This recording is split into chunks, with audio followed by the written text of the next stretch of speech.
Me trahir de cette manière, un coquin qui doit par sans raison être le premier à me trahir avec les choses que je lui confie et le premier à tout aller découvrir à mon père. Ah, je jure le ciel que cette trahison ne demeurera pas impunie. Mon cher Scapin, que ne te dois-je à tes soins, que tu es un homme admirable et que le ciel est favorable de t'envoyer à mon secours. Ah ah ah, vous voilà, monsieur le coquin. Je vous cherchais. Je suis ravi de vous trouver. Monsieur, votre serviteur, c'est trop d'honneur que vous me faites. Ah, vous faites le méchant présent. Ah, je vous apprendrai. Monsieur! Non, Octave. Hé, monsieur!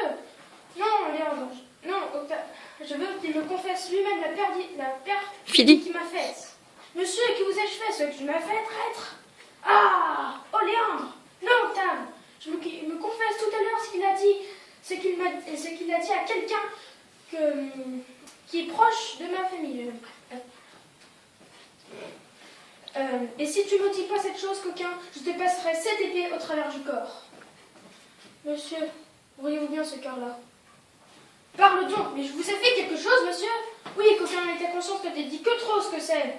Je vous assure que je l'ignore. Tu l'ignores? Eh bien, monsieur, puisque vous le voulez, je vous confesse que j'ai bu avec mes amis ce petit carton de vin d'Espagne dont nous étions présents il y a quelques jours, et que c'est moi qui fis une feinte au tonneau et répandis de l'eau autour pour faire croire que le vin s'était échappé. C'était toi, Randall, qui a bu le vin d'Espagne et qui a été cause que j'ai enquerré la servante, croyant que c'était elle qui avait fait le tour. Mais je vous en dis pas. Je suis bien aise de prendre cela, mais ce n'est pas la chose dont il est question en ce moment. C'est pas cela, monsieur? Non, non, c'est une autre chose que tu me confesses, qui me touche bien plus.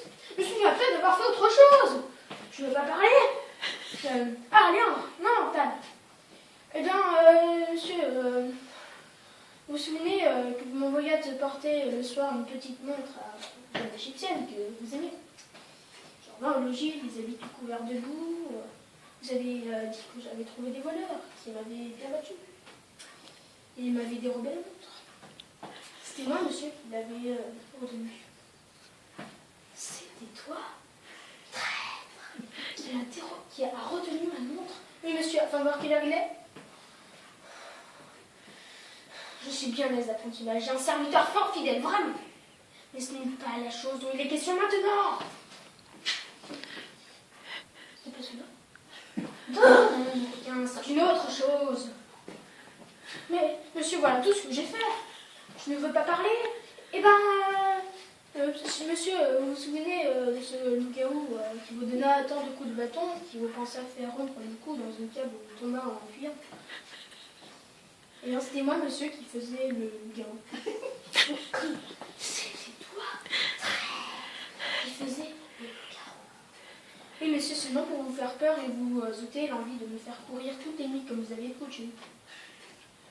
Je saurais me souvenir de tout cela, de tout ce que je viens d'apprendre en ce moment.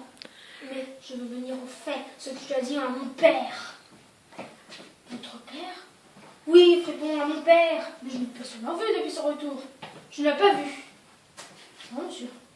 Assurément? Assurément. Et c'est une chose que je vais vous faire dire par lui-même. C'est de sa bouche que je le tiens pourtant. Bah, écoute, par monsieur, on n'a pas dit la vérité. Et voilà. Avec un acteur.